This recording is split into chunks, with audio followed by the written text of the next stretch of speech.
What's up, Sassy Gamers? Today is April 15th, 2021.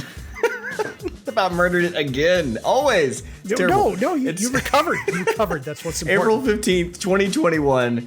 And this has Got Our Attention podcast, episode 44. So we're almost 44. 1 year, almost one whole turn around the sun for Got Our Attention podcast. I'm here with Brian. And apparently, some people need to keep their pants on because we don't need to see their track shorts. And we'll cover that later, as we'll definitely. Now, I was talking about the people going, "Where's my news?" Well, track shorts portion will be covered later in a different segment, but yeah. It's true. So I know why I'm looking so far out to the side. I don't have my view in the right place to see you. Now that's a lot better. Oh wow. Okay, good. So there's a little bit of news out there today. The Chrome shit. A little bit of things before the news we're going to talk about, which is some interesting things. No, we never do that. And one thing, so I kind of wish back in the day when I was in the dating scene, because not anymore, obviously. Sorry, ladies or men, or whoever. So the issue is, like when I first was end of college, I guess, was more of like the Tinder thing. Like Tinder was new and it was an app that people were using to like hook up or find people to date, and then eventually it turned into it was supposed to be, originally it was meant for hooking up, and then it turned into more of like a sort of dating app, but it was like almost to the point where it was kind of pointless. So that was a thing, obviously still a thing. There's other companies that have done it, like Bumble and all these other apps that are out there. But a new app has been created, and this one is called, I think it's Vinly. I think that's how I pronounced. It's on the Play Store. You can go check it out. But what it does is you log in with your Spotify account. So you have to have Spotify to be able to tie your user to. And what it does is it likes other people, or it shows you other people in your area based on your musical taste. So you'll match on like, hey, this person's into all the same bands you're into, or hey, this person has attended the same concerts that you have. And they say there's different levels to it, so you can actually set it up to where it's like looking for concerts, or maybe attend a virtual concert, to where it's more of like an actual dating app where you're trying to find romance. And there's auto-generated text that you can send out, so you can like say like, hey, what's up, person's name, or something witty, or you can do your own custom name or custom text to them. And for the most part, the reviews that people have been talking about, they say that it's not bad. Like it's a pretty decent app. There are some things that are still in the works, but some of the stuff's pretty cool. Like the way that they do like the swiping, right? Like the swipe right or whatever. They do it like fast forward or pause or play. And then it also shows the musical taste. Oh, play's perfect. That's awesome. And it's the musical taste is by the volume slider. Oh yeah, I want to play with him. So there's a bunch of different neat things like that. And again, some of the stuff's not working completely. I'm sorry, it's shuffle and fast forward and play. I'm going to add her to my mixtape. Yeah, there's shuffle, fast forward, and play. Those are the options you get. And shuffle's even better. So there's all kinds of neat things you can do with this. Wait, do you want to join the rest of us and we'll form a band? Yeah, I think that's another word for another word we won't talk about. But yeah. Yes. That just makes you wonder what the drummer's doing. Yeah. There's a neat little app that's out there for this. So if you're into the dating scene and you want to check out another app, but maybe more on the musical taste, it obviously got my attention. I put it in here, but it's pretty interesting. So check it out. Someone's got to keep the beat. Yeah, it's like it's spelled vinily, I think is how it is. It's a vinyl with an LY at the end. So you can find that in the Play Store. It's vinily time that this happened. Vinily time. There you go. Wow, that was a great pun. Thanks for that. I appreciate that. So, yeah, I think... I said vinily, not finally. You said finally. So there was something that you wanted to show or cover, I think, before we get into the news. It's one of your favorite things. I love your segues. They're about as subtle as a 2-ton rock to the head. Yeah. Segue. No, I just bike thing, right? was looking through the internet and it was just hilarious how, well, people know about Florida Man. Florida Man does a lot of things. But this time Florida Man, he's been getting close to his probably Georgia cousins because this is Florida Man meets Dukes of Hazzard. This guy busted through a stop traffic arm. Just because the way we have the cameras, it doesn't show entirely on here, but he busted through the stop traffic arm and jumped a drawbridge as it was going up, and then busted through the stop traffic arm on the other side, which busted out the windshield of his Subaru. Actually gets a little air there. That's kind of impressive. It's slight air, but still, like. Well, I mean, he's actually jumping a gap there at that time. The people that operate at least the maintenance on the drawbridge, we're talking about it. The police have identified the driver, but they haven't said who it is. But because it's Florida and public records are pretty open down there, I'm sure in a week or so, we'll know who this Florida man was. Yeah. And it's like, they made a good point is like, what is it? Like, why did he have to do that? Was it just like a moment? Like, I'm just going to have to do it. Or was it a moment where they just, I don't know. I know. Literally. You couldn't even make it 4 minutes. Yeah, pretty much. That's pretty much how it works. So good gracious, man. Anyway, I guess let's get into the news. No, it's a Hyundai, by the way. It's a Hyundai Santa Fe. It looks like a friend of mine's car, so it's kind of interesting. I'm like, I hope that's not who I think it is. Well, do they live in Florida? Yeah, they do.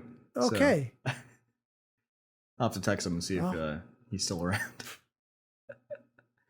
Oh, man. So why don't you regale us with another one of your fantastic segues? So what I want to talk about, and I'm going to talk about something here that people can deem like an ethics thing. It may be ethical that some people will be upset about this or whatever, have different opinions. I get that. I'm just going to talk about it. I think it's interesting. Where this could go, I have no idea, but it is an interesting thing to talk about. So I wanted to bring it up. If you're familiar with Elon Musk, who's obviously the CEO for Tesla and Starlink and all of the other SpaceX and all that fun stuff, he also has a different company called Neuralink, and it's a company that does what it's been doing has been testing a brain chip that they put inside a monkey's brain. So, well, a neural net, not just a brain. Right. It's actually a mesh. It's a mesh of over 1,000 electrodes. So the way that it works is it can actually read all of the firing from the neurons in your brain or in its brain. So it's can try to read like what the actual animal's thinking and in the sense of like what's being fired and such. What they did was to be our brains. Yeah. So what they did was they stuck this monkey into basically like stuck him into.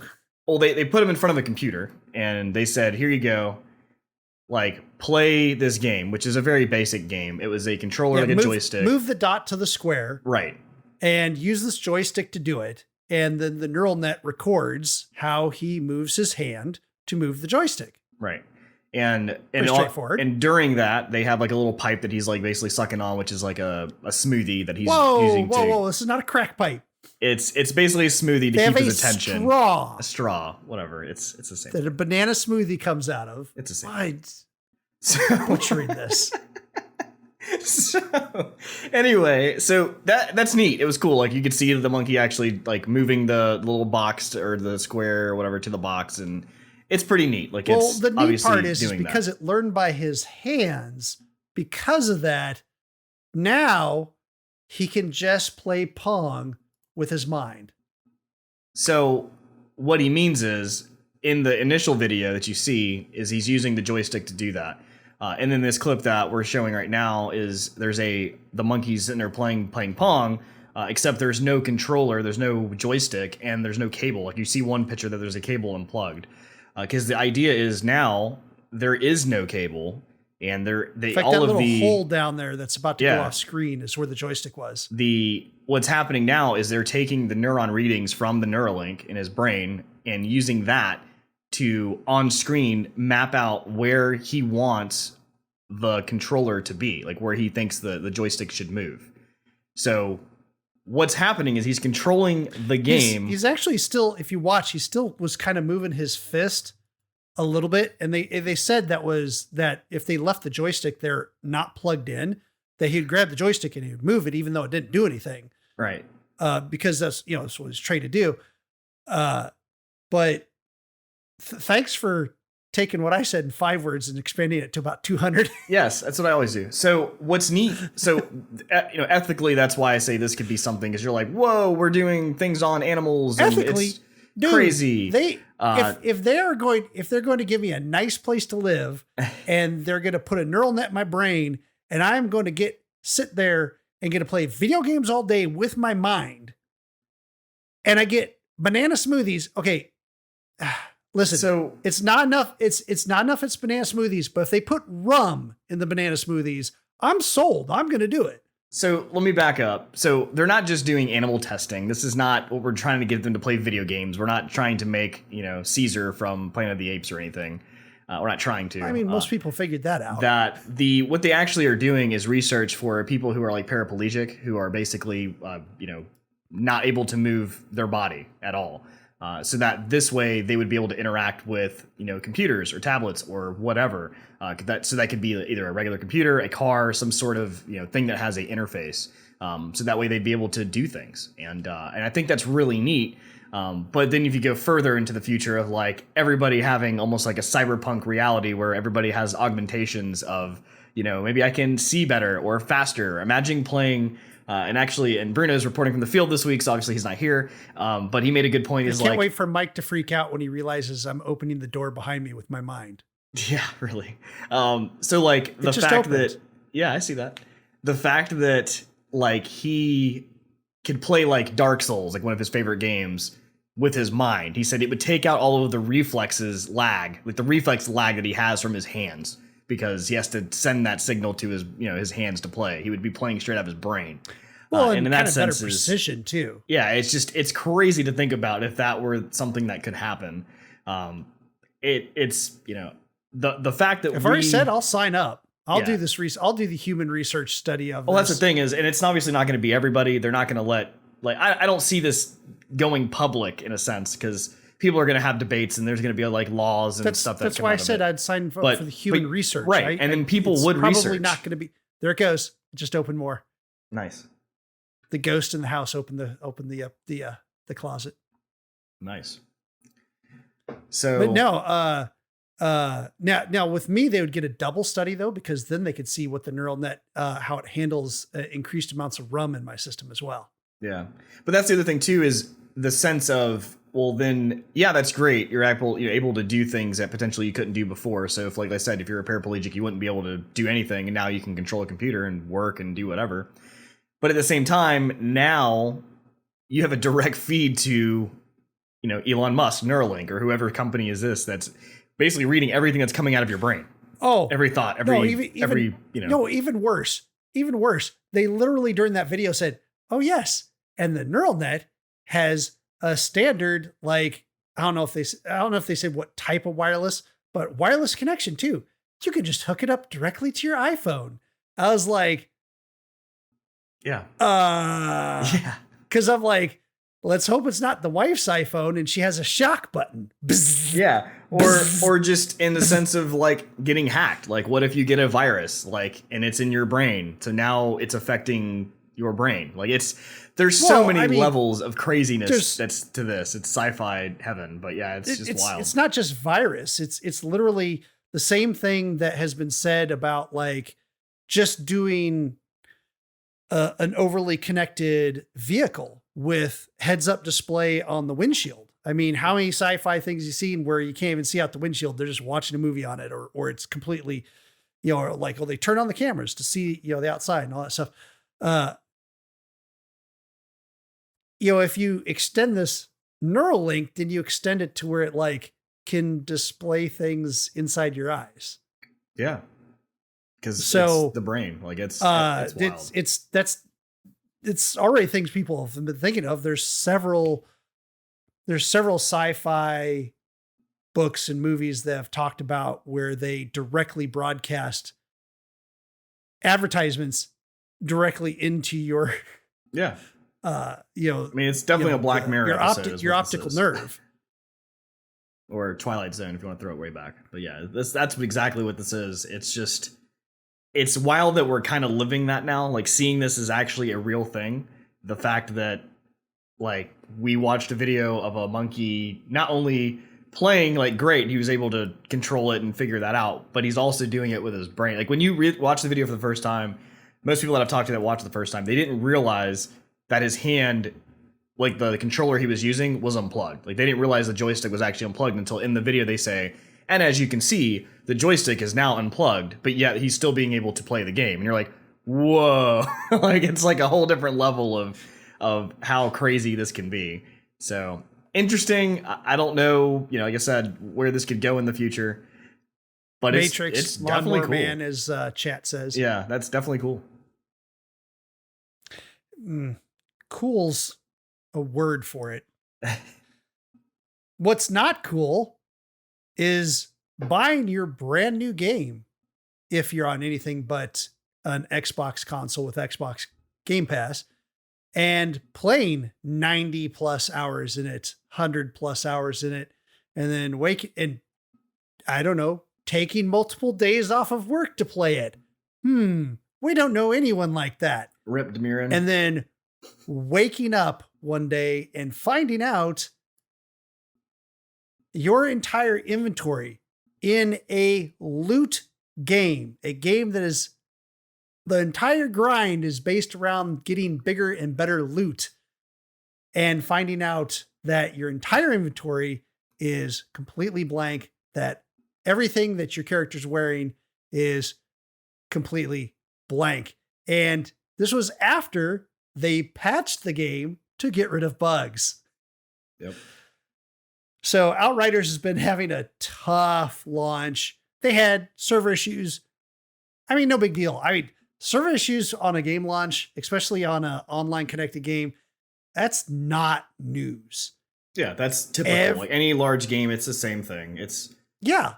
And, and the people who want to play the game typically don't even care.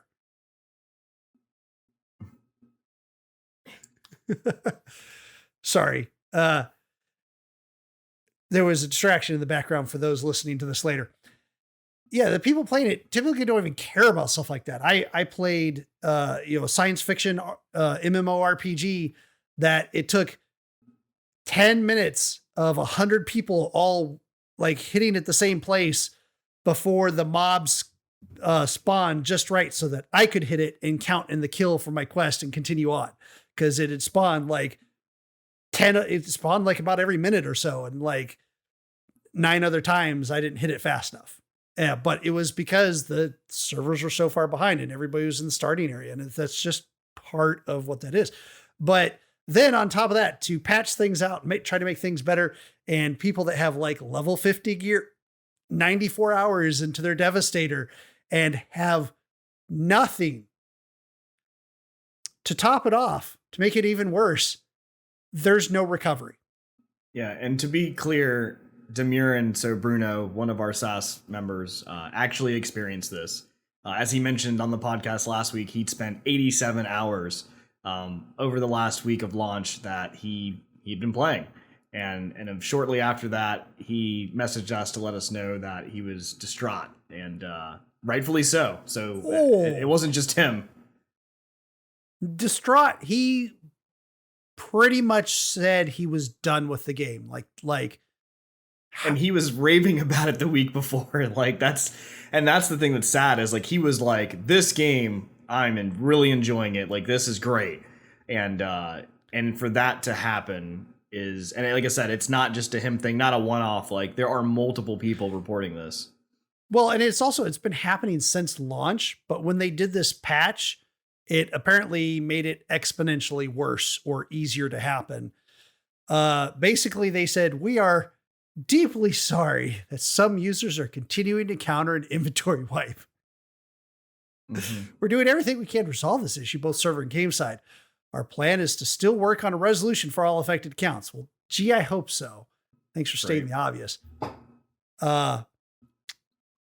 But in its restoration, this is per the Eurogamer article, per their restoration plan, it was added to further stress to players who have invested so much time in the character builds, particularly those that have reached Outsiders endgame.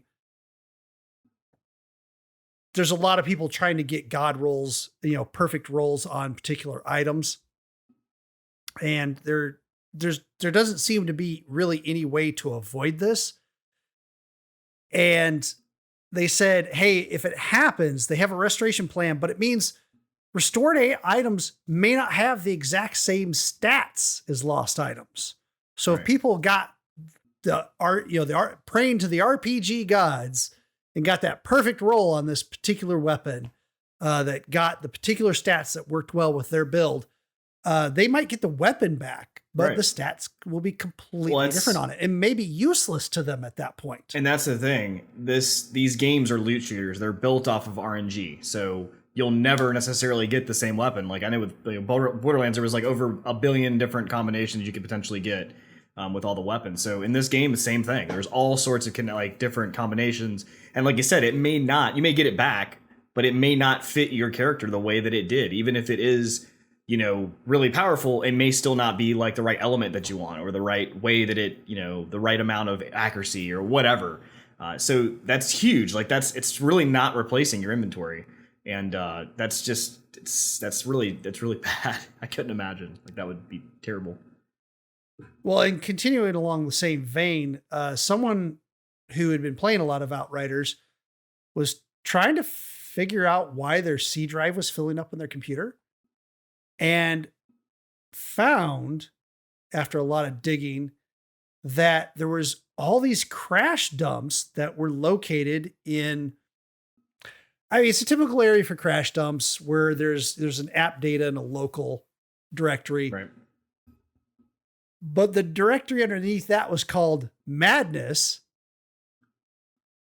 And then the directory under that was called Saved.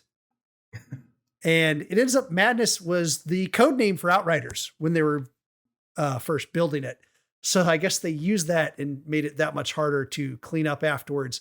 But somebody found 23 gig of crash dumps for this game and hidden away there, chewing up their C drive. And they had to clean it out themselves. They used a program called Winderstat. So if you're needing to look at your computer, it's actually a really free, great tool.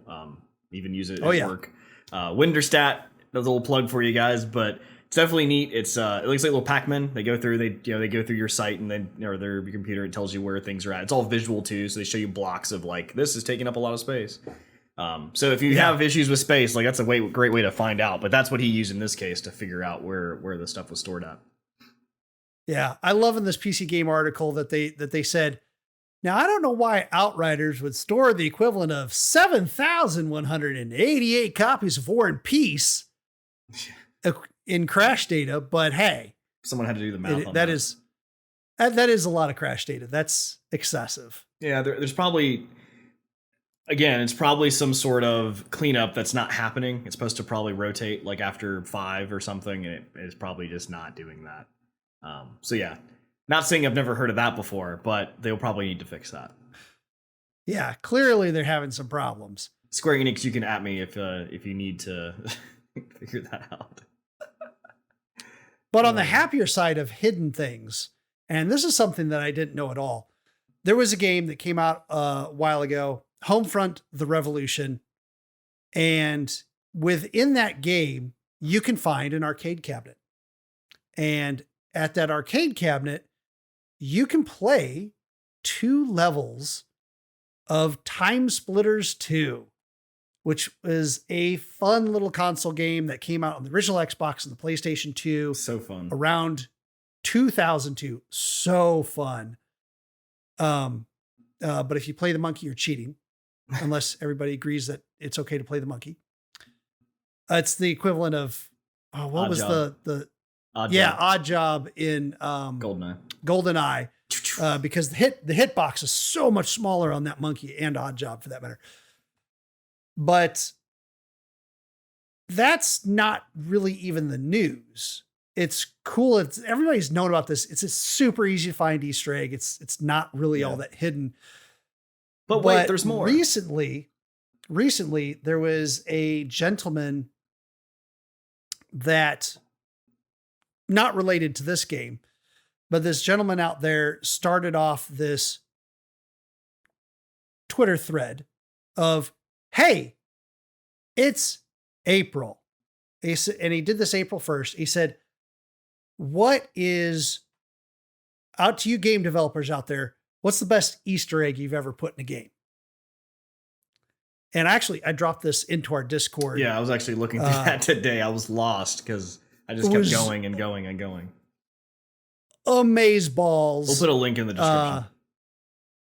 Yeah, I'll try to put a link in the description of at least the YouTube video as well. I don't have his name off the top of my head. If you can, because it's, well, I probably can jump over there. But anyway, so one of the developers quickly replied, oh, my proudest moment, fully playable native 4K port of Timesplitters 2 hidden in this arcade machine in Homefront The Revolution.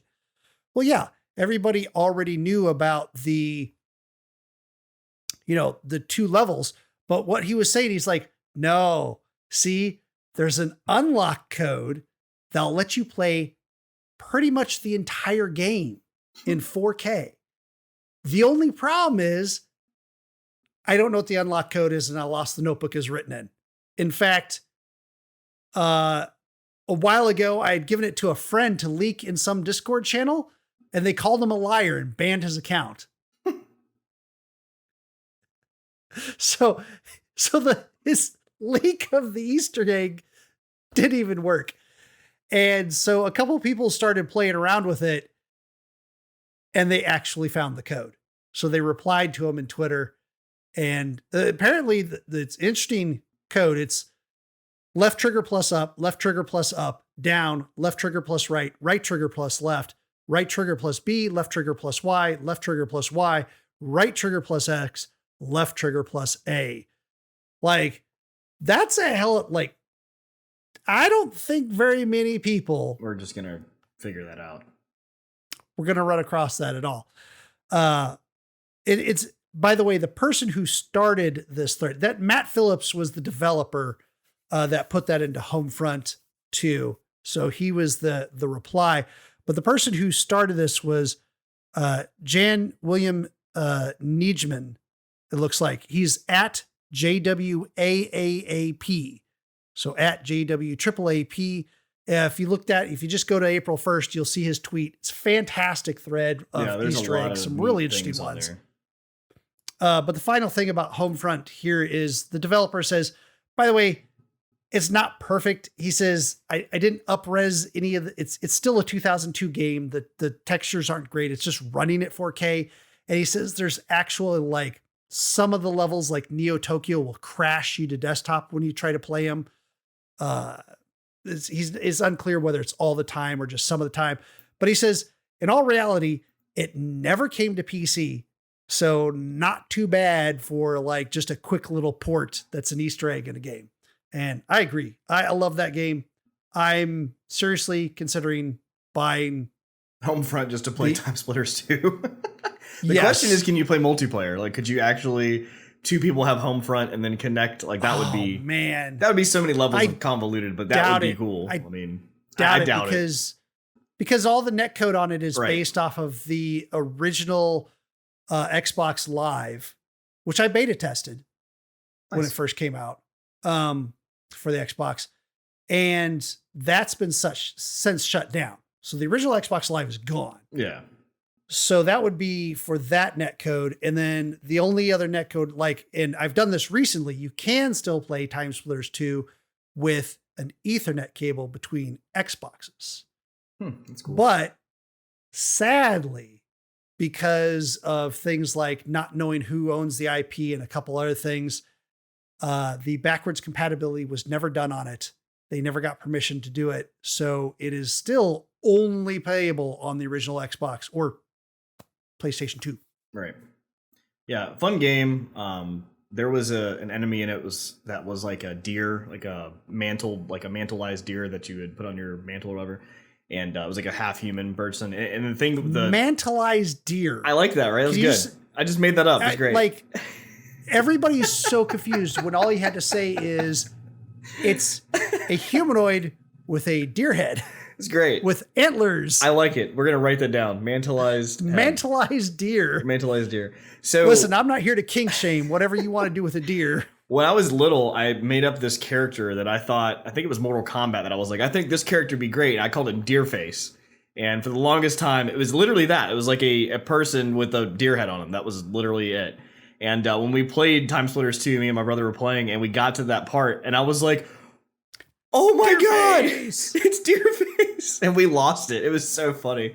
It's like a mini boss or something at one point. This game is so random. You jump through time, you do different random things, and it's just a fun story. Awesome things. Yeah, it's just a fun story. A very great co-op game that you can play. Terrible. So it was great. Sexist.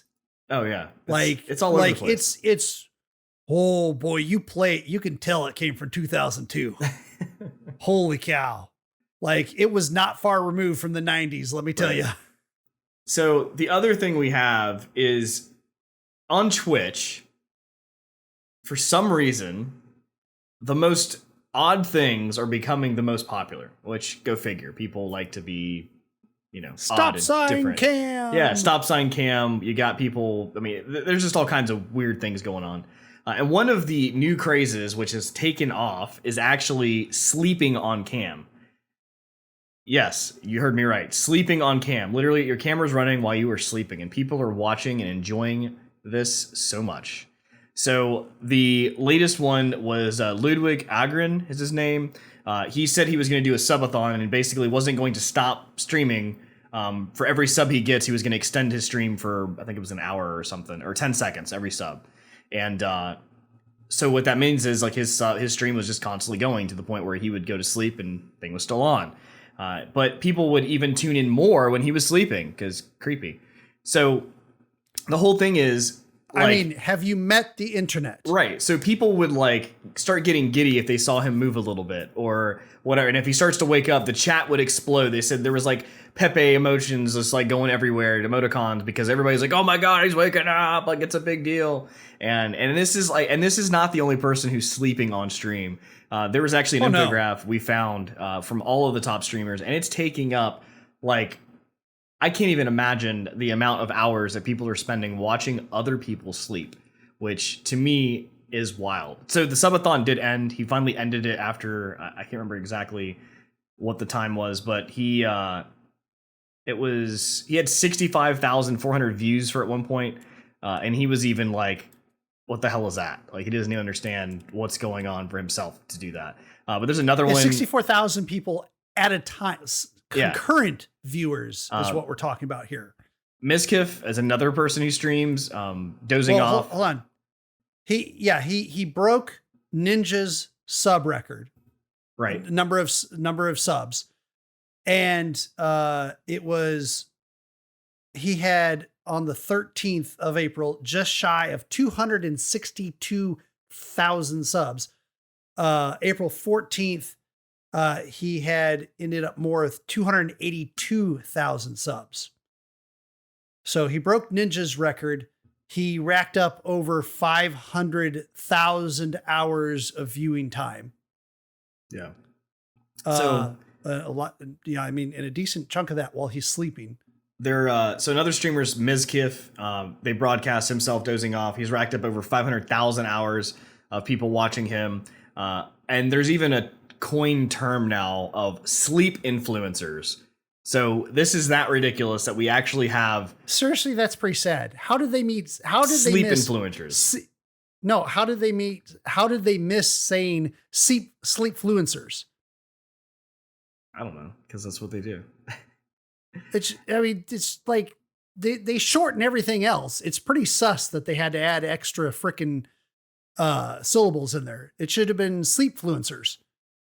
Right. So it's pretty wild. And even when he's sleeping, they get more attention because people want to, see what's going to happen next. And that to me is just wild. So that is something that's happening. And I figured I'd bring it up because it is actually taking off. Just like stop sign cam. People are just really invested. Like, I have a bird feeder outside, and I said I wanted to like put a camera out there and watch the bird feeder, because we've had multiple bird fights at this point. Like, there's cardinals, there's crows, there's doves, and they're all coming in to try to get the food, and it's like becoming this like I really want to make birdfights.com and just put the live feed up and just do it that way, but I don't know. Oh I don't know if no, I'd do that. you should make bird fight bets. Bird fight bets. You need to do it. Bird fight bets. Oh shoot, I should like everybody live forget about that, and I'm gonna delay the editing so that he can make that. Go, Mike, go register that domain right now. Bird fight bets. Serious. Oh man. But maybe you could end the whole thing the same way that Ludwig did. Because Ludwig finally said, okay, I'm not doing this anymore. I'm just going to go back to my normal routine. And he then destroyed his race car bed that he had been sleeping in with a sledgehammer. Nice. So I guess he needs to go get another bed at this point, though, which is... No, he has a real bed. It was part of the gimmick. Oh, okay. Good for him. Do you literally think this man was sleeping regularly in a race car bed? Do you think I would just doubt anybody that's doing anything on the internet? Like, that's not crazy. Well, I mean, you tend to be crazy. So with that, take a few minutes. We're going to listen to a word from our sponsor. And we're back. We're going to go into what we've been playing. I actually got it right this time because we talked about it. Made sure to do that. So, unlike most weeks, I actually played some things this past week. And also we had some other kind of news that we did this week. And I'm actually going to start off with that because we can talk about it a little bit. But so Game of the Moment, we've said before last week, I think we were going to try to do something new. And this past week, this week, just happened to work out to where we would do that. Again, we will get this on a schedule. We will have a sort of a name for it or something.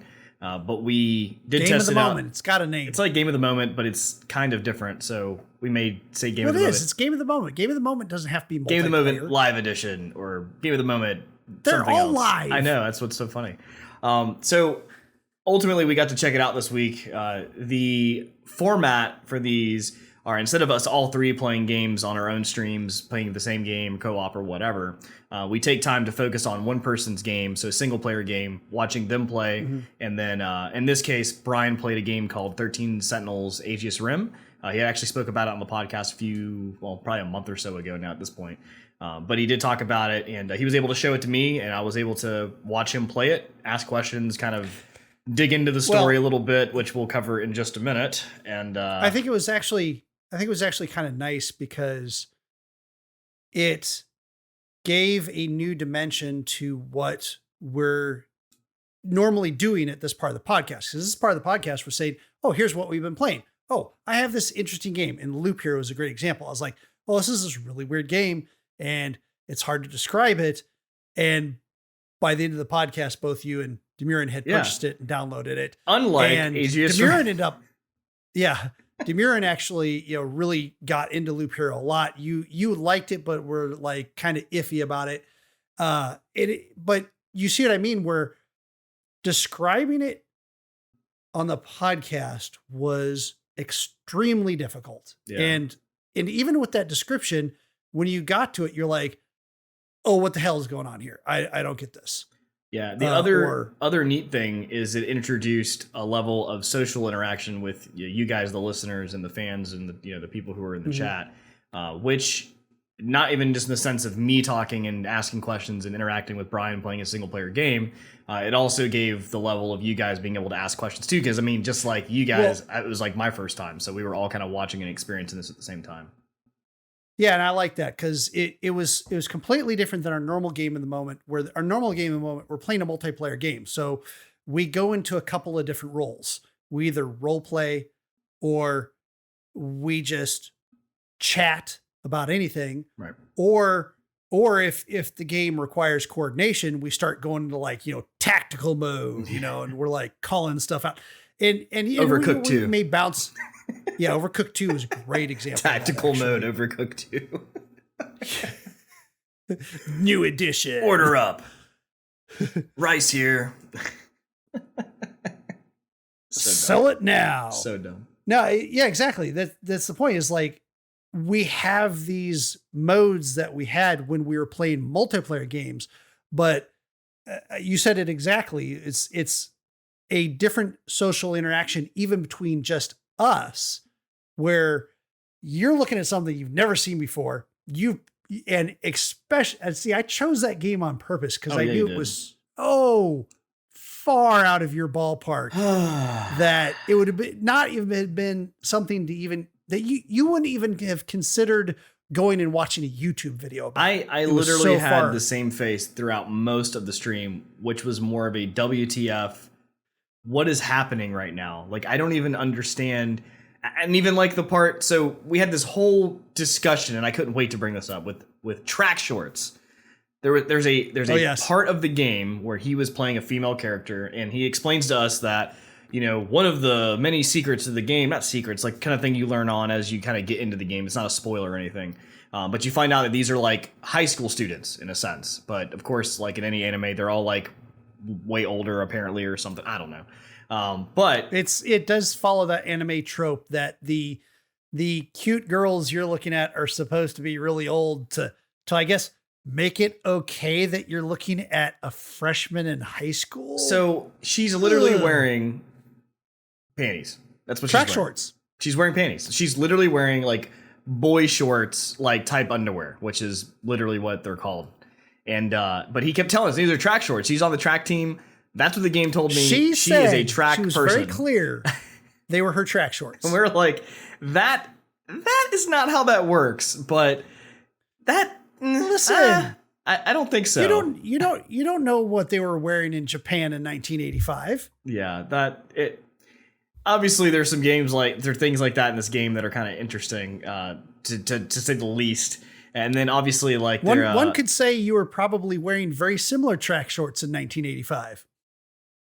Yeah, I was not if you were wearing anything. I wasn't alive in 1985, but I'm sure, yeah. But no, so that's one part of it. It's just, you know, things like that. There was also James says those were track shorts in 2006. Okay. Yeah, so sure. I had the wrong year. Yeah, whatever. But it is what it is. I mean, we know what it is. It's fine. You guys can call it whatever you want. It's definitely not track shorts. No, we're not calling it a thing. That's what the game calls them. Yeah. We are simply parroting out what the game calls. But the most interesting, and obviously I didn't play it, I just watched this, but interesting thing that I picked up on in the game was the game itself, not really the story, the mechanics or anything. It was that there was two different styles of games mixed into one game. So he started off showing me a game mode that was more like a strategy type game where you're kind of moving characters around, battling on a battlefield, like essentially. Almost like a strategy, warrior. Like tower defense game. Yeah, it kind of reminded me of there was an old PlayStation 2 game that it reminded me of, but I couldn't think of the name. I'll have to come back to that. There was some name for this game that I remember playing. It kind of reminded me of that, but it's that. Like, in some ways, it was almost like a real time XCOM with some pauses. Like there's a lot of similarities between it and XCOM. Yeah, not nearly to the level of detail or the punishing of XCOM, because it's a light game. Yeah, it's just visually dense. Yeah, and that was one of the complaints that I had is the background of the game, like the level that you're kind of playing on, to me was just too busy. Like with that, along with the UI and all of the characters doing things and things are flying around, like it just really and this is also me watching a stream, so I'm not literally playing the game, so it's not full screen on my screen and I'm enjoying it and I know what I'm doing. It was very busy, so it was hard for me to kind of keep track of what was going on. Especially me not really knowing how to play the game. I'm just watching someone else play. So it was kind of like me trying to experience something that I didn't know. So it was interesting. But that was just only one part of the game. So he was like, yeah, we play this mode and it unlocks these characters that then we can follow their story. And I'm like, okay. So I'm expecting some other sort of mech warrior type thing. Oh no, that's definitely not this other game mode, which kind of coincides with the game mode of flying around and doing all this other stuff, which is a actual adventure game.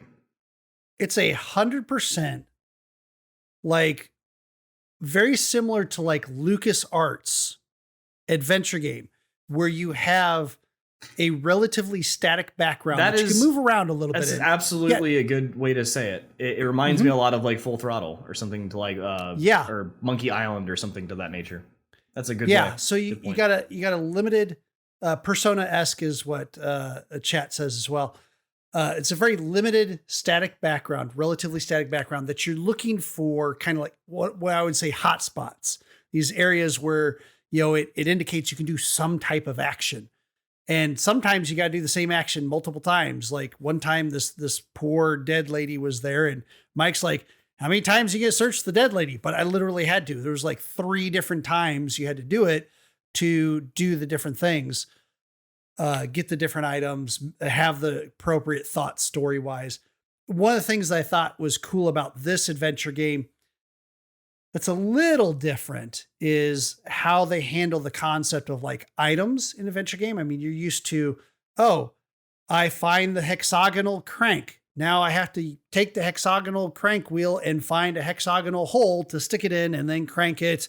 And then it opens up a door or something, right?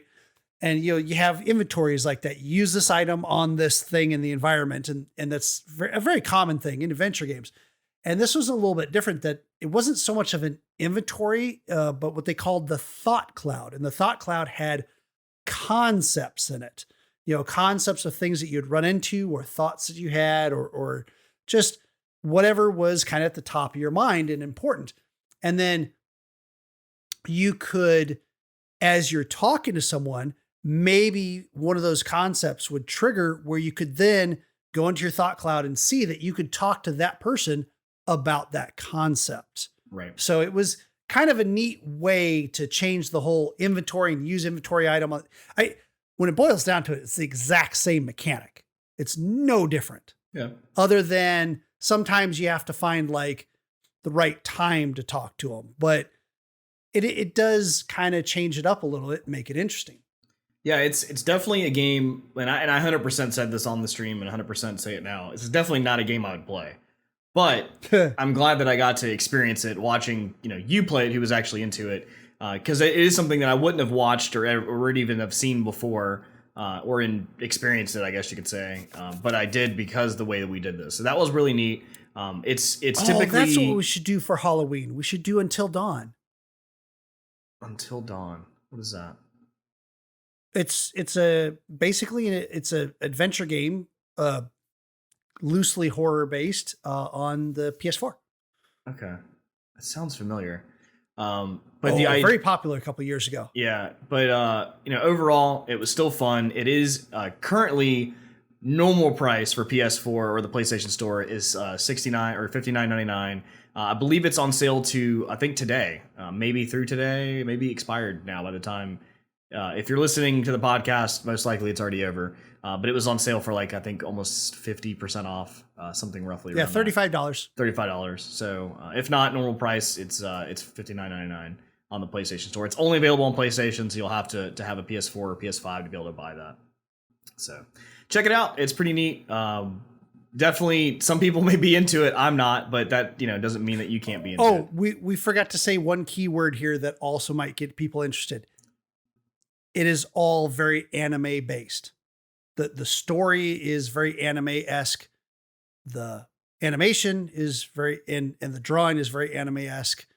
Even some of the mech stuff is very anime-esque. So, and do you very know, anime based. Do you know if that PlayStation Plus subscription thing is that still on sale? No, I think I purchased it separate than that. I was. Well, I'm just asking in general. Oh yes. Okay. PlayStation. We have it on our Discord. Yeah, so if you want half off for a year or something like that for PlayStation Plus, $30. We can. I think someone already posted it in the chat, but it's actually posted on our Discord. So join our Discord, you can check it out, and then it's posted in the console area. But there is a sale right now going on for PlayStation Plus to get it for there's a site, cheap. Eneba, I think ENEBA.com, and if you go there, they have 1 year of PlayStation Plus Network for $30, which is it's a steal. It's just like Xbox really Game good. Pass. If I had that for that price, I would have paid Xbox Live. I'd have been all about it. So definitely check that out. $30, if you can. totally worth it. So the other things, and I don't. Did you play anything else? I don't see anything listed here. I see all the rest of it's mine. So if you don't have anything else, I'll carry on. Uh, well, yeah. Why don't you do two, and then I'll do a really short thing of mine, Okay. and then you can finish up with your other two. Okay. So the Or first three. thing I did check out, which was going to be the game of the moment on Tuesday, that I was going to play solo and let him solo, no pun intended. I was going to do that and then let him watch me. But it was Star Wars Jedi Fallen Order. If you haven't played that, it is available currently through Xbox Game Pass, through EA Play, because it's free or something. I don't know. It's really weird, but ultimately it is free for those users right now. But I checked it out, and it is. So I will say I'm enjoying it for the most part. There are aspects of the game that I do not enjoy, which I think I corrected that by changing the difficulty, and then I'll explain. So the game is based on a character who has the Force. I guess has known that he has the Force, but he's been kind of in hiding, and then something happens to where he has to not be in hiding anymore, or he's running at this point. And so your character's able to use the Force, but he's kind of like learning and having to regain the ability because it's been such a long time and really wasn't like a high level Jedi or anything like that. So he's kind of having to trace his steps as well, along with some NPCs that are like his friends to kind of help him along the way. You do have a lightsaber. The fighting is very much as a friend of ours, James actually said, James sucks, said was it's a baby Dark Souls, which you can find that pretty much anywhere online too. People have compared this to Dark Souls, and if you know me, I'm not a Dark Souls fan, so that is not my cup of tea. It is. I mean, that's the Dark Souls side of it, but one of the things I saw when you were running around. Well, I'm not there yet. Hold on. I got you. I know what you're saying. I know what you're going. So the Dark Soul aspect of it is the part that I didn't like, because I don't like Dark Souls. I don't. I really want to just play this game to just enjoy the story and enjoy the adventure with it. With most Star Wars games is how it is. I want to maybe pew pew a little bit. Right. I want to be. It's a Star Wars. I want to be that Jedi that just completely destroys everything. That's what I want to be. Not have to really plan out. And when I say Dark Souls, what I mean is having to plan out your attack in the sense of you have to parry, you have to block, you have to know when to attack, and you need to know when to retreat.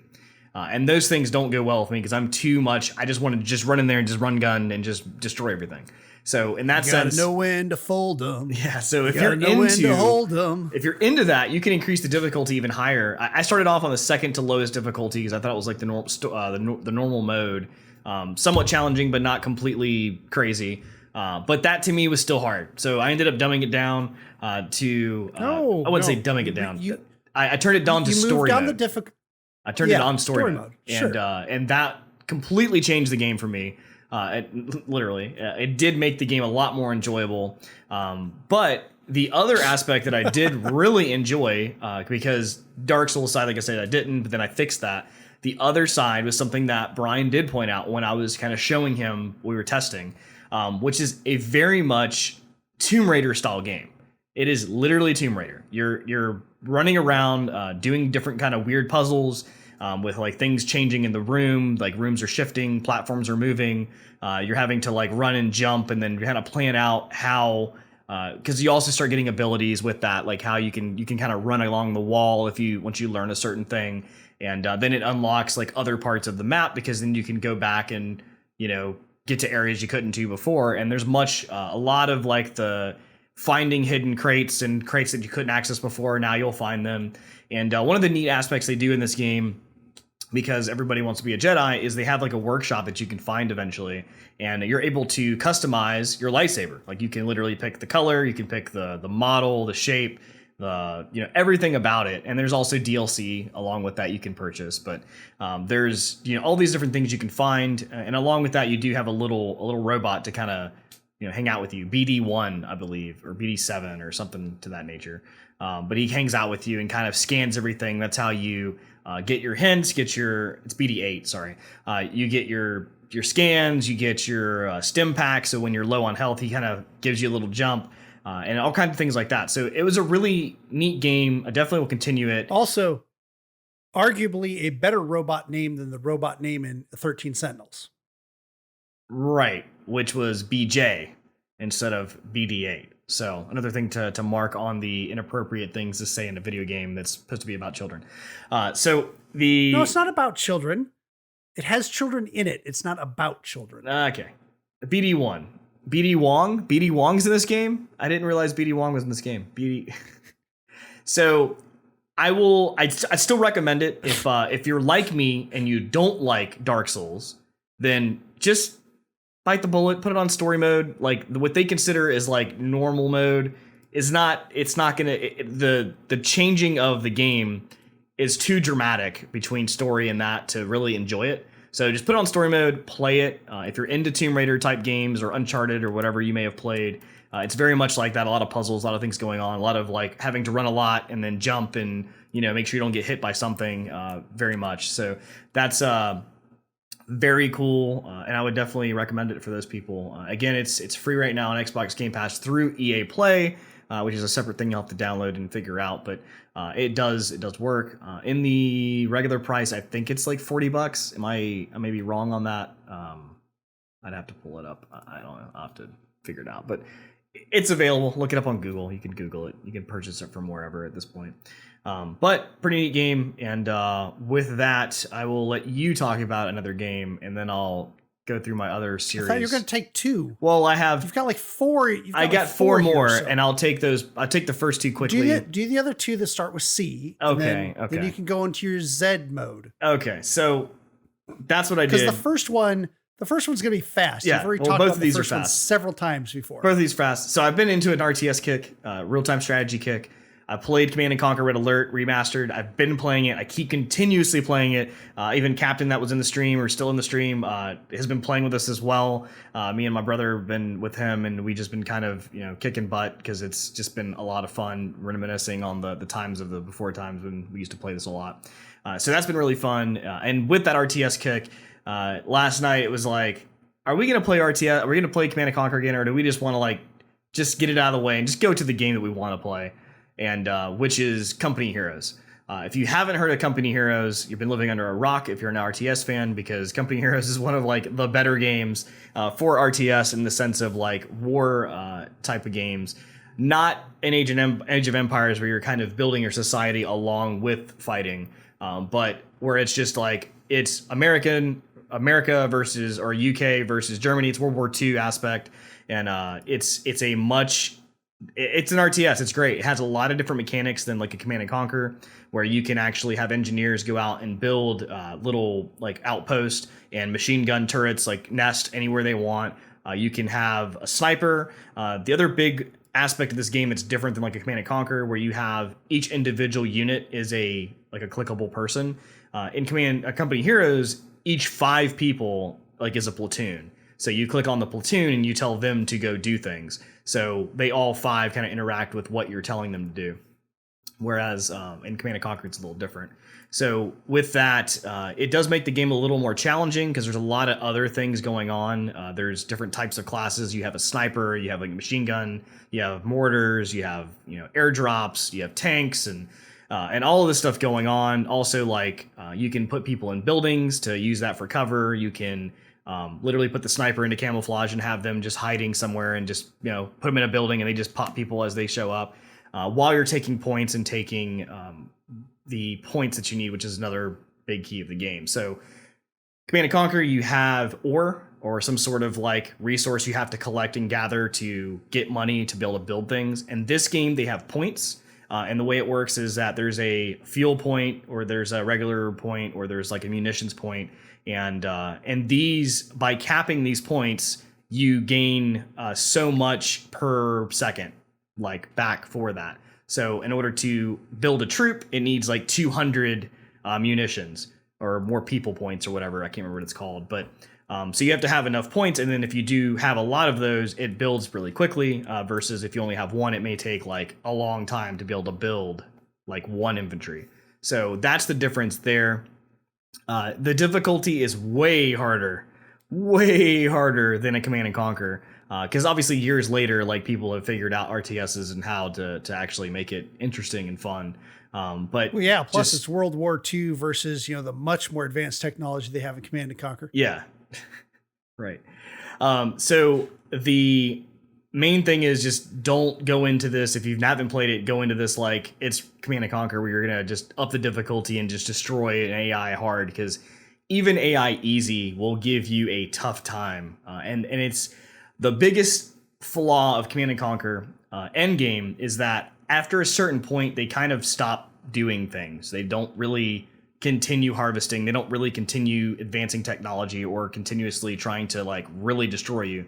Whereas in Company Heroes, they continue and they will start. And when they start, they don't stop. They continue sending tanks, and their tanks are way more powerful, and everything they do is real strategic. And it's a intense battle. So highly recommend Company Heroes. The last part sucks. If you want to get Company Heroes, you have to purchase two things.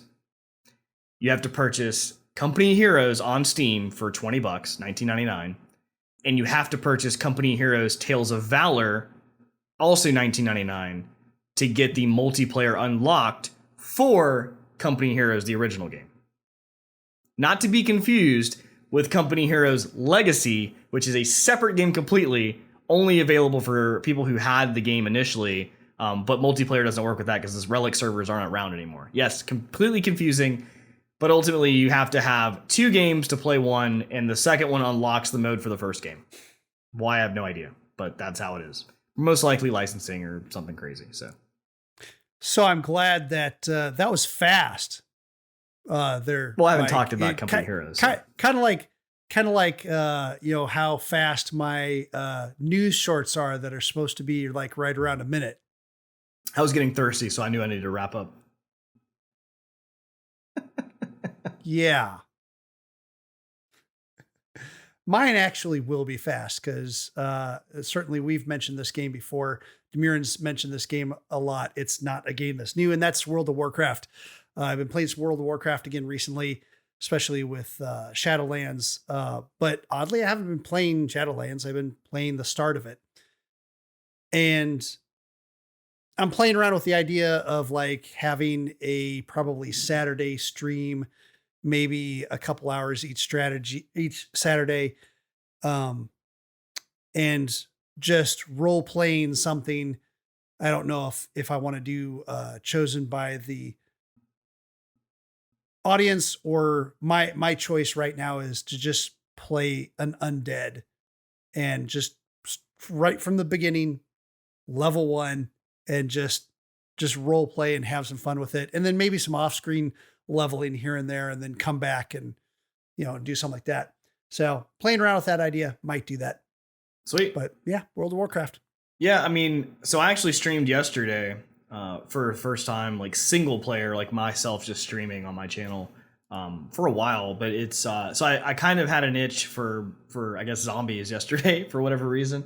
And so I visited a game that I played before. I don't think it's early access anymore. I think it's been released, but there's not much. What I found out, that much hasn't changed since it was released. I haven't played this game over probably a year. I went back to it, so probably some changes. We'll see what happens. Game's called Project Zomboid. It is a isometric top-down type of zombie game that is very similar to like almost like The Walking Dead in a sense, or like a DayZ. If DayZ was like 16-bit. Literally, The Walking Dead meets The Sims. Yeah, kind of. At least for aesthetic, it doesn't play like The Sims. Right. As far as like the interior of the houses and stuff, totally The Sims. So the game has a lot of cool things that I wish it was better, and I'll explain. But the game has a lot of cool mechanics. When you start the game, you create a character, and you can kind of customize them by everything: name, color of hair, color of shirt, color of pants, whatever. And then the next page is like their stats. Like you pick the occupation the person had. So there was occupations of like police, fireman, to like gardener, to like, I don't know, whatever else. And then with those, each class you pick, like the background says, they get certain attributes. And then it tells you to start the game, you must either add to, attributes, or you must take away 2 attributes or 4 attributes, whatever, depending on the character. So if you pick a police officer, it says, oh, we need to take away 2. So then you have to like decide on 2 of the negative attributes to add to your character. Or you may be able to add. It just depends on the character. Really neat. So it's a lot of customizations on that. And you spend a lot of time like focusing on this stuff. You're like, man, a lot of time. I want to be perfect. Like I want to make the perfect character. And then you start playing and you die. Like literally the way the game starts is it says like, this is a story of the end times or something. I should probably know this because I died so many times and I kept seeing the same screen. But so this is like something of the end times. Here's the story of how you died. Like that's what it says. And then you click the button and you start. Your character starts off in a house. It looks like probably the house you probably grew up in or you lived in or whatever. And you start collecting items in your house to try to like scavenge or whatever. So weapons or food. And once you finish with your house, you leave outside and then you're outside like in a suburb, depending on the location you pick. And there's so many zombies around and they are very, very, and I said this multiple times on the stream, they have no chill. Like if a zombie hears you, it will not stop trying to find you until it kills you. Like that is just how this game works. And that is to me why I hate playing this game now. Like I can't go back to it unless they fix this. Well, yeah, I was gonna say it's essentially Dark Souls. Yeah, it's if isometric. And you know, when you're talking about the time that you were loving, you were darn near role playing the character creation, and there were several runs where your character creation took longer than how long your character was alive. Yeah. Because I'm like, yeah, this is going to be a farmer. He's probably knowing this. We're going to do this. And I play. And then immediately he dies. And the whole thing is, once in your own house, and you like open a door to escape and you're like, oh no, this is the bedroom. And then I'm just dead. And just swarmed. So that's the biggest complaint I have with this game. So Project Zomboid team, if you're out there, if we could just adjust like the sensitivity to zombies, like that would change this game dramatically. Because the whole thing is as soon as a zombie sees you, it's basically over. Like you don't even have enough time to be able to go into a house to scavenge. Like even if you do get a chance to jump into a house, sometimes zombies are in there. And if they're not, let's say it's completely empty, you only have enough time to really just like run through and just grab whatever you can. And you don't have time to think about it. But I don't even have time later to go review the items that I have because there's zombies everywhere chasing me and running after me until I die. See, you need to play some more PUBG and Fortnite because it's the same thing on those. You got to build those reflexes. They can instantly identify the item and its level, and you just pick it up, you switch and you go. And you like build those reflexes up and you'll be better at this game. But see, the whole thing is you can't see those things until you get there. So yeah, it's not like I can see a gun laying on the ground. What's your CPM? Yeah, click. So it's an interesting game. I think if there was some more things to it, I think maybe if a modder community got a hold of it and really changed the way that this game reacted, it'd be great. So I didn't play this long. I played it for probably a good 30 minutes or maybe an hour, if that. And I switched over to another post-apocalyptic game, which is called Sheltered. I've played this before, I've talked about it maybe before, but Sheltered is a game where it's almost similar to like Fallout Shelter in the sense of you're underground in your little bunker and you can build rooms and you have to kind of manage the people inside the house or inside the bunker. And what it is a family. You can create the family from the beginning. You create the name, you create the people that look like, you can create the children. You have 2 children, 2 parents. And then you get a pet. You can have a pet horse. You can have a pet fish. You can have a dog or a cat. And the whole idea is post-apocalyptic. The world is falling apart. You're in a bunker, so you need to make sure that your air filter is clean. You got to make sure the water filter is clean from the water purifier that's collecting water from rain. And you got to have your generator has to have fuel because if the generator runs out of fuel, then you won't have oxygen and you die. So all of these things are happening. But every time that you do things within the game, you must make sure you have resources for that. So each person needs to eat, so you gotta have food for that. Each person needs to drink, they gotta have water for that. They also need to take showers because they're dirty. They also need to use the bathroom because they're human. So all of these things are happening, and the only way to get more resources is by sending people out to the wilderness to scavenge different places. I mentioned during the stream, it was like, it's very much similar to like a Dead of Winter tabletop game. So again, me plugging a tabletop game that's similar to a PC game if you're into that. Dead of Winter is a zombie type game. There's zombies in this case, but in Sheltered, there's no zombies. It's just like people out there in the world. some more of like The Last of Us versus like a Walking Dead. But the idea is, in order to go on a trip, the user, like the people who are going on the expedition, have to have water, and that's the metric we use to track how far and how like long this expedition can be. Well, the water they use is the reservoir that you have at your base. So if you only have 30 and you need to send this person out 20, like 20 clicks away or whatever they consider the water on that sense, then you only have 10 left. And then that's all the people have when. So if the team goes out and doesn't find any water, then you're kind of screwed, or basically food. Same idea. So hopefully those people find those things, and the only way to get water is when it rains, and raining is like completely RNG, so you have no idea to tell when it's going to rain or when that's going to fill up your reservoirs. So there's a lot of little things like that. You can build rooms, you can add things to it. You have to have resources to build certain things. So a lot of strategy in the sense of that, but it's also a lot of RNG in the sense of like, you just don't know what's going to happen. And you kind of get connected to these families because you have like children and the mother and father, and then, you know, what if the child dies or the pet dies, and that causes them stress, and they get stressed out, and then they need to relieve their stress somehow, whether reading a book or playing with a toy, or they just keep going crazy.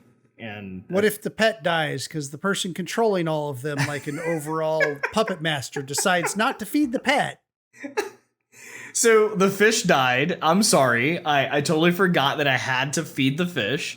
But the fish food is the same food that you fed the fish. I fed, and you kept the fish alive. I fed it once and I forgot. I totally forgot. But the food is the same food that you use. So luckily in a fish scenario, it's just a fish. I'm like, whatever, a fish died, whatever. But if a dog or cat scenario, for one, they eat more, and two, they are more of like a family pet. Like you have like a cat or dog, like that's like, you know, the kids love that. All I know is if the game doesn't, like, at the time that the fish dies, it doesn't give you back like a half ration or something, right, they failed. Because if a fish dies, it just became food. Yeah. So it is a very much strategy game in the sense of like trying to survive, but it's also out of your control, which causes that dread on you. So when you're playing, you're like, you know, everything's going great, but it's only great because right now it's great. Because tomorrow, if this doesn't happen, if the rain doesn't happen, or we don't get enough gasoline on the next expedition, this is going to go really bad. So if you're into that type of game, check it out. It can't be more than $20. I feel like it was less than $20 when I bought it. I have to look it up, but definitely a game if you want to check it out. It's interesting. It's literally a 16-bit. It's mostly focused on just the Fallout shelter aspect, where you're only seeing the shelter. And there's some cutscenes where you get to go and like see confrontations when they find people in the wilderness, like whether they're traders or they're enemies or whatever, because people may die out in the wilderness as well. So check it out. It's pretty cool. And that's pretty much what I played yesterday. And that is all I'm going to do for the rest of what I've been playing. I'm done. Like, I'm not going to talk anymore for that. I think it might be $14.99. Yeah, it has to be something. Yes, it's $14.99. I just found it. Cool. Sheltered Stasis on Steam. Glad to know you're doing your homework. Thanks. So with that, we're going to get into the short attention news. So talk about more games. This has to go a little more faster, because that's what we're here for. What? So this have to go a little bit faster, if you know. So if again you're an RTS fan like me, you've been following hopefully news on Age of Empires 4, which is being announced, has been announced, and has been. They actually did a live playthrough the other day. From their stream, they played about 4 minutes of footage of the actual game, which looks to be great. I mean, the idea of what they said is the idea for Age of Empires 4 is supposed to have much of the feel of Age of Empires 2, except obviously 3D and going to have all those aspects. There are going to be 8 civilizations you start off with. There's going to be 4 main campaigns you can follow. The campaigns, or the civilizations you use, they actually speak the language, the native language that they're supposed to be. So instead of like before where Japan just had like English accent or English with Japanese accent, now they're just speaking Japanese. So they say you're actually going to learn Japanese. They also say, much like Civ, when English, when they start off, like they're going to be speaking like first language English. And by the time that they're going into the advanced ages, they'll actually be speaking Old English, which will be more something that you'll be familiar with when they actually do that. So very cool. Looks like a lot of things are happening. I'm excited about this because I love RTSs in this sense. And our Age of Empires 2 is one of the bigger ones that I've always used to play. So there's that. It's scheduled to release for PC sometime this year. We just don't have a date yet set, but it seems to be a pretty cool game. Absolutely. Well, recently, Epic Games has been involved in several lawsuits. Man, they can't quit picking on Apple, and there's a couple other people. They got a loot box lawsuit that they're in.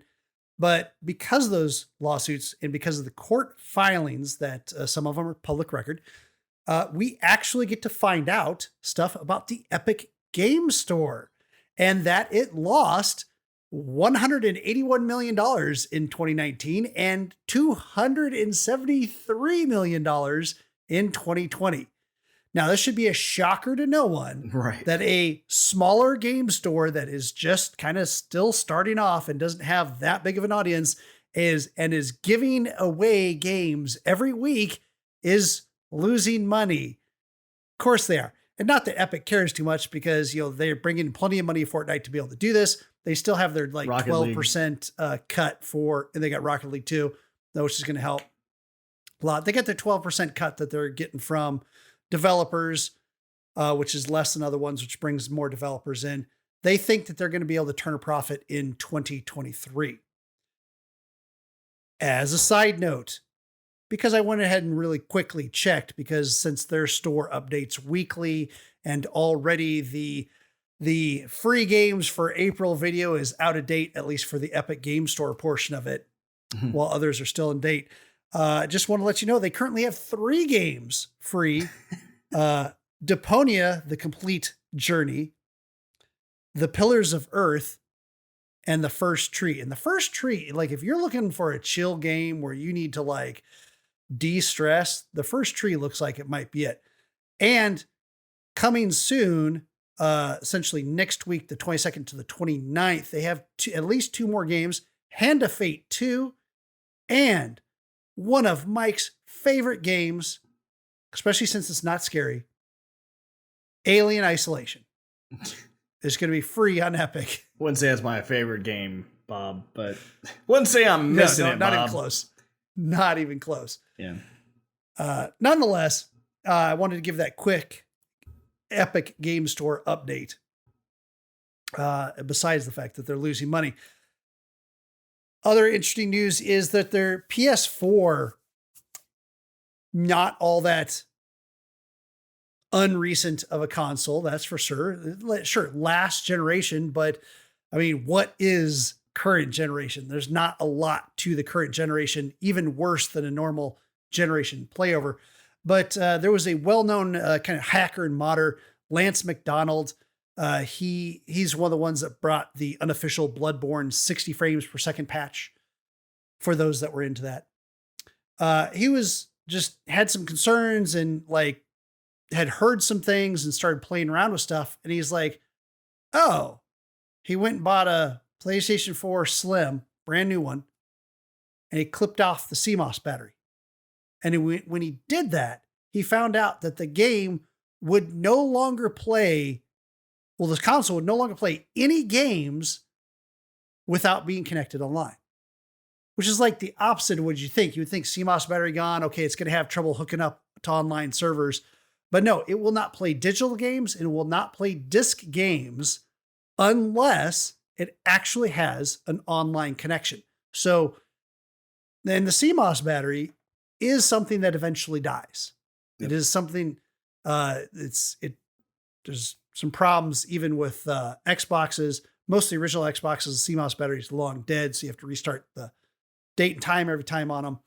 But there's a ticking time bomb in these PS4s where you won't be able to play the games unless they can connect to the PlayStation Network and log in. And there's even a time frame where you might not be able to do that with a PS4. Yeah, unless you obviously open it up and replace the battery.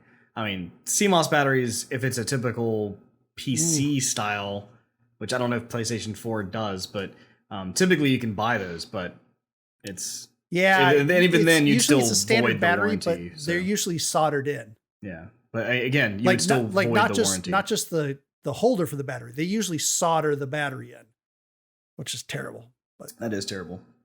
So there was a developer on Steam who released a game, and the game is called, well, if I pulled it up, that'd be great. I apparently closed it out. Apparently I closed that one out, but it's all there. So a game called Refund This Game. No, it's called Before Your Eyes. And it's a neat little game. It takes approximately, like, from what people have said, less than 2 hours to play the game. And but it's a really neat little game. So one problem was, during their Steam comments, which most people leave and let you know if they like it or don't like it, and not necessarily saying you should go trust all of Steam reviews, because sometimes they're just terrible. But this guy refunded it, and his name, it doesn't show his name, but he says, I can't tell if you're actually trying to talk or not. No, I was muted because I was coughing. I was like, okay. Sometimes? Yeah. So his note says, the game is 1.5 hours long, but the story and concept is amazing. Product refunded. It says, like, above that, because Steam will tell you if they got it as a gift, if they bought it, how many hours they have. But his product refunded. So one of the developers actually tweeted that out and said, yep, we made a short game, and I think it should be there should be more short games. I think short games shouldn't get refunded, delivering an amazing experience. Much like most people know, if you buy games on Steam, you have a 2-week window or less than 2 hours played, and Steam will refund your game with no questions. They'll just do it. So this guy found the game, played it, less than 2 hours, refunded it, got his money back, and then said it was great. So the developer added him and said, you know, what the heck, man?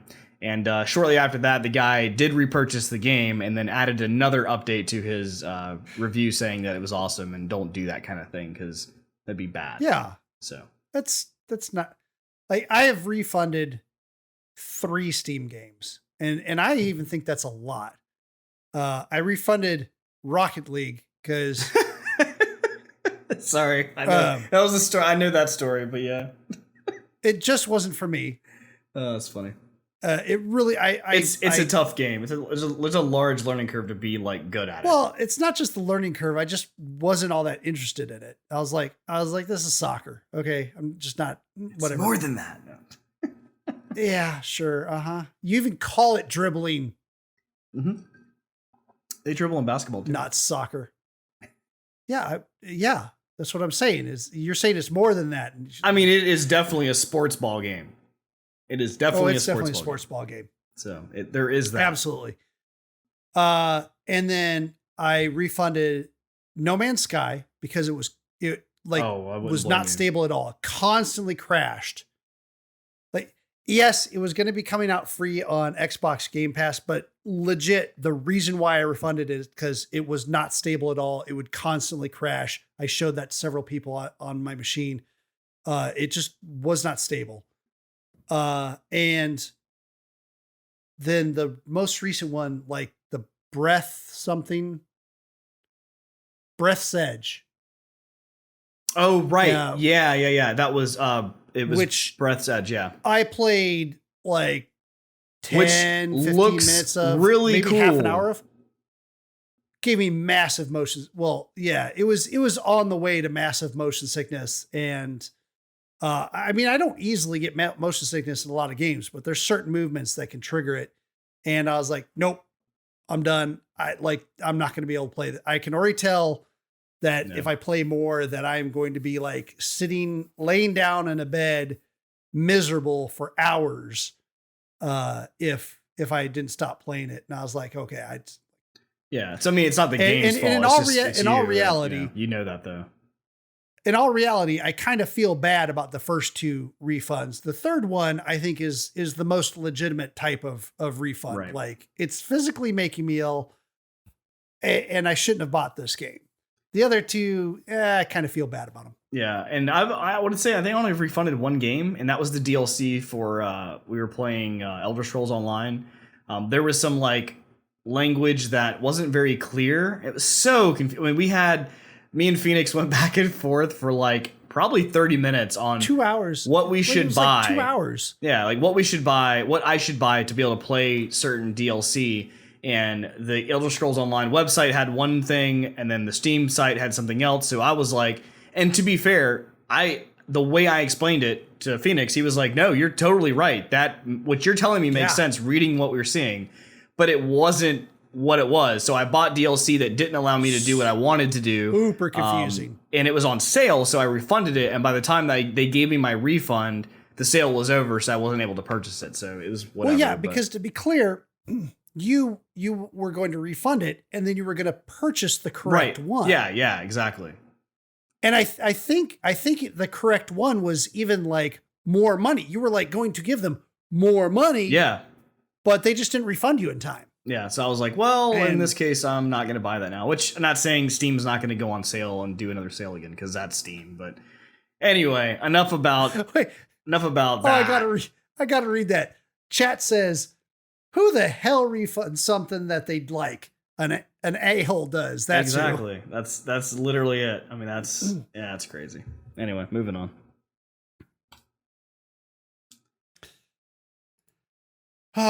So finally, Sony says, we've got it. The big patch for PS5 is coming out. It's the biggest update since the PS5 was released. It's amazing. It's going to help you a lot. And I'm like, awesome. And it's kind of cool. They got some improvements in HDR. They have 120 hertz support, although not variable refresh rate support.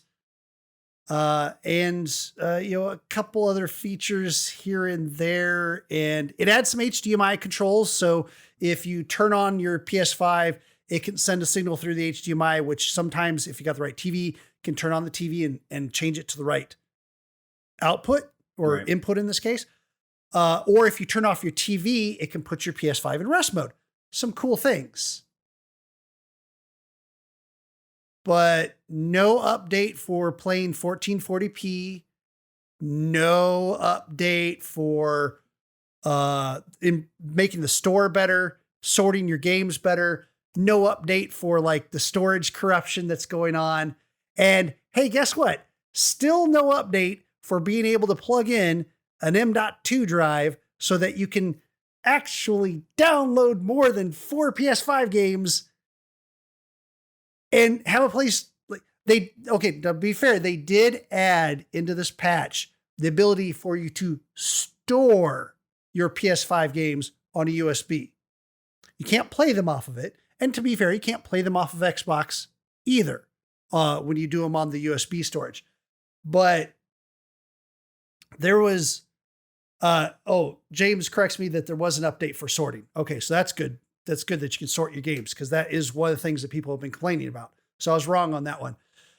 But yeah, they need to be able to expand the storage. And that's kind of one of the missteps. I mean, we've said it before, Sony's the hardware of the two and Microsoft the software too. But Microsoft has been kind of like leading on both those fronts. They've had the expandable storage since launch that you can plug in. And they also had made their expandable storage so that you didn't have to worry about like the heating, where PlayStation 5 is already uploading new fan profiles for when they released the M.2s, because there's no heat sink in there for it. And those things run pretty hot, especially the PCIe Express 4 that these things are going to be. So I'm really interested to see how this all pans out going forward. They still got a lot of things they need to fix. Yeah, unlike some companies who actually do fix things, Hello Games obviously is known for No Man's Sky, and obviously their launch was terrible, and they took the initiative to not only provide us the game they promised us, but then provide us like ample amount of DLC that are way past what we needed to really fulfill our initial $60 or $30 purchase if you got it for half price when they did that. And but they also wanted to let us know that they're not only just working on No Man's Sky. Like, that's not the only focus, and since all their focus attention's on No Man's Sky, that they're not only working on that. So they actually made an update to a game called The Last Campfire, which is another free update, because why not? Hello Games, all about trying to make their people better. This free update adds 20% more puzzles and the ability to replay them at will. It also brings performance enhancements and also improved controller support as well. So yeah, super cool of Hello Games to not only know that they're focused on No Man's Sky, doing everything there, but they're also releasing free updates for other games as well. So really cool little puzzle game that you can check out. It's called The Little Campfire. Check it out. And yeah. Check it out. Check it out. One thing that has been checked out a lot is Twitch. We've said in this pandemic that a lot of people are, finding new ways to entertain themselves when they're stuck at home. One of them is watching Twitch. March has been a bang up month for Twitch with over 2.06 billion hours watched on Twitch. That's billion with a big old B, which is just a crazy, crazy amount. Although, you have some of the things like we were talking about the German gentleman who, broke some records as people watched him sleep. He's racked up, it was 500,000 hours watched, I think. And I think that was just counting some of his sleep hours. It was like over 1 million for him overall. You got Stop Sign Cam, which signed up 250,000 people subs. How many hours do you have in that? Oh, I don't know. I haven't even turned it on for a while. You were like leader number, under 100. When I turned it off, it was over 4 days worth of viewing on it. And you were ranked what? Like 87 or something like that? 12th. I made it up to 12th. Oh my God. Okay. And the only reason why I didn't break higher is because a lot of the mods pretty sure cheated on points because some of them had over 2 billion points. So I think they gave themselves points. I can't prove it.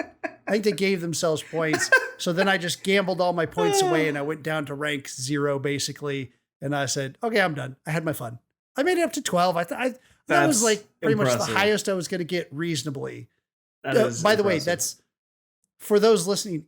I was ranked 12th out of over 160,000.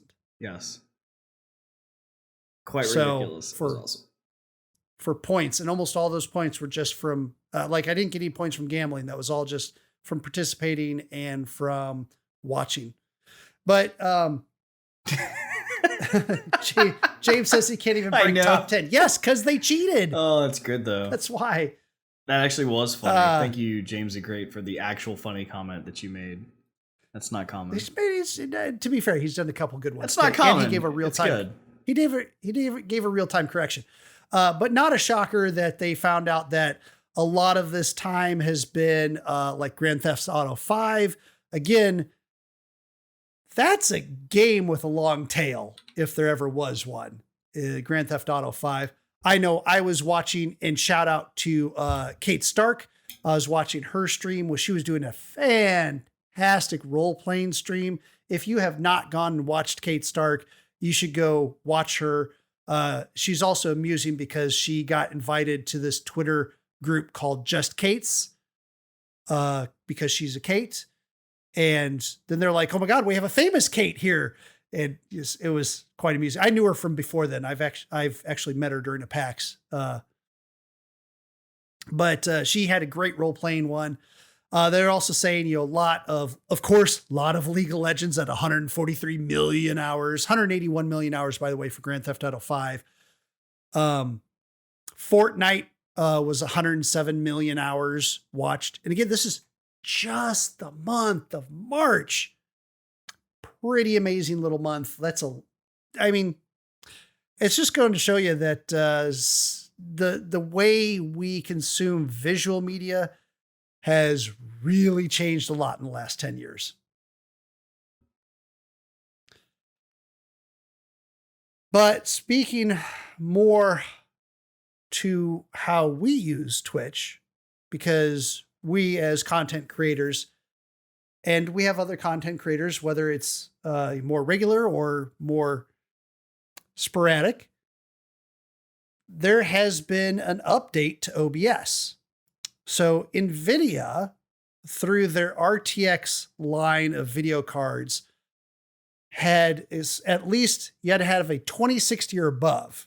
And they had released this noise removal feature that used a lot of algorithms that were developed by AI and baked into their cards, and were able to speed up and real time remove background noise while you were talking. And it was apparently really good. I do not have an RTX card myself, so I've never been able to try this out. However, OBS did an update, and they now natively support NVIDIA's RTX noise removal. So I'm looking forward to try that out sometime in the future. I don't know, sometime in the year 2025 when I can actually buy an NVIDIA card. Heard that. So there is a user who's been playing Minecraft and raising up a lot of money. So far, over $450,000, which he uses towards charity, which is pretty awesome, and I'll discuss in a minute. But he's been playing Minecraft live, and one of the things that he's doing, though, is he's trying to get to the Farlands. So if you know what the Farlands are considered the area that occurs 12,550,821 blocks away from the starting seed position that you start off in Minecraft. Now, this is only something that happens in the older versions of Minecraft, so he's playing version 1.7.3. This user's name is Kurt JMac is what his title is. And he's currently doing this now, and as of the time of this article, which is a PC Games N, so network.com article, he was only roughly 4,857,000 blocks into his journey. So he's been continuously walking towards the goal, trying to find the Farlands. So the Farlands is an area where the procedural generation of the game kind of falls off. It doesn't know what to do at that point because it's not designed to be that large. So things can really be weird, like mountains coming out of waterfalls and waterfalls coming out of trees, and all kinds of half-built things. So he's been trucking along. He's actually raised money with his charities for equal justice, Child's Play for a while, and then recently, after the last year's for the pandemic, he's been doing a CDC Foundation for his COVID relief fund. So again, his name is the JMac. It's Kurt JMac. You can follow him on stream as he continues his journey. And I think Phoenix did the math. He's approximately 15 years out from reaching the destination. So he'll be doing this for a while, and you guys can follow him until eventually when he gets to the Farlands. And finally, Hasbro, makers of many fun items, has released a $700 Optimus Prime. Why $700? Because wrong one, Brian. So prepped there and hit the wrong one. I was timing and everything, because it can transform itself. Why do you need to play with your toys when the toys can play with themselves? Yeah. So they got a good video of it transforming itself from truck form to Optimus Prime form. I mean, I had heard about this before, and I was like, okay, A, that's a lot for a transformer. And B, now that I look at it, I'm like, ooh, boy, like it doesn't have a lot of things that's articulating or moving for the transformation part of it. It's okay. I mean, if you're a huge fan, not saying $800 is definitely not a bunch of money, but not something nearly to as have. Detailed as someone like they're like, right. I forgot what they call Masterclass or something like that. Transformers that have a lot more detail and a lot more functionality to them. Yeah. This is a lot more basic, but hey, it does automatically transform itself. So there's some coolness there. Yeah. So typically we get into emails. We don't have any emails, but if you want to send us an email, send it to goa@sasgaming.com. We'll read it. We'll talk about it. Whatever. Just, you know what? Don't send us an email. Don't do it. That hasn't worked before either. I tried it. I just tried it now this time. We'll see. Yeah. Don't do it. We'll see. I will say for those of you that are like, oh man, but what I want to talk about isn't topical or it isn't about games. We don't care. we like, have you listened to us? We don't always talk about just games. Yeah, we have Florida Man. If you think that there's something interesting that you want to share with other people, this is one of the venues that you can share it with. Yeah. I mean, that's that what you can, Got Our Attention is basically about. It's what got our attention. We're into nerd culture and we're into video gaming. So yeah, that obviously grabs our attention. But we do capture things like I said, a Spotify live app for dating. So there's a lot of things that can be interesting. And the whole tiny builds. That was super cool. We got that great email on the tiny builds. It'd be neat to have an update, hint to someone for their tiny builds that they've been working on. Yeah. Maybe they should send that in. But no, really, in all reality, it doesn't have to be about games. If you want to share with this community something interesting, whatever it is, send it in and we'll take a look at it. And as long as it isn't too, let's say, into forbidden topics, then we're just gonna read it, and I mean we'll entertain it. We may not be able to make the podcast, but we may mention it. The last thing before we get into everything else, I just want to say thank you to all of those who are watching and all of you guys who have supported us since the beginning. Content creation is hard. It is something that everybody can do nowadays because most people can have access to do that with YouTube and TikTok and all these ways that people are making content nowadays. But ultimately, it is a thing that we have to dedicate our lives to, and we are very appreciative of all of you out there that are following us to do that. To make this dream happen. And this is where I'm going to shamefully plug a video that I watched this past week, but it was actually really interesting. But it's a Patreon video. It's actually from the creator of Patreon. His name is Jack Conte, I think his last name is pronounced. He's actually from a band called Pomplamoose from early 2000s, which was really awesome. That's where I actually knew him from. I didn't realize he was the CEO for Patreon, created Patreon. But this video, we'll link it into the video on YouTube. It talks about the content creators and how he believes that this is the second renaissance of our lifestyle, because it's all of the content creators are making content to produce things to put on the internet for people to and all these sites are picking it up. So, Facebook has ways for you to do things.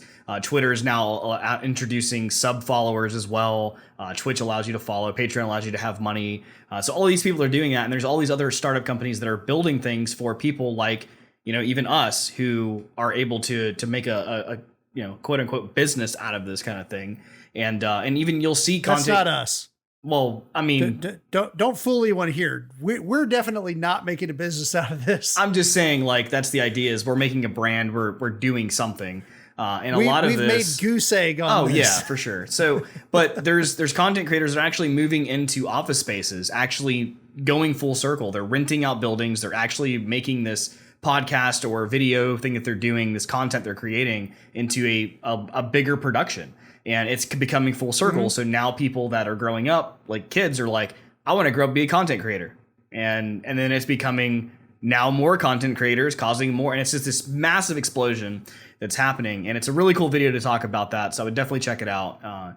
But again, we thank all of you guys, because obviously if it wasn't for you listening or viewing or, even just hanging out in the chat, we wouldn't be able to do anything. So we do appreciate that. Yeah. And with that being said, which is my coined term that apparently I always say, is if you want to follow me, I'm Zycia or Mike. You can follow me on Twitch. It is twitch.tv/XYCIA, or on Instagram or Twitter, which is XYCIA Gaming. So Zycia Gaming. And then Brian, you can tell us if you want to.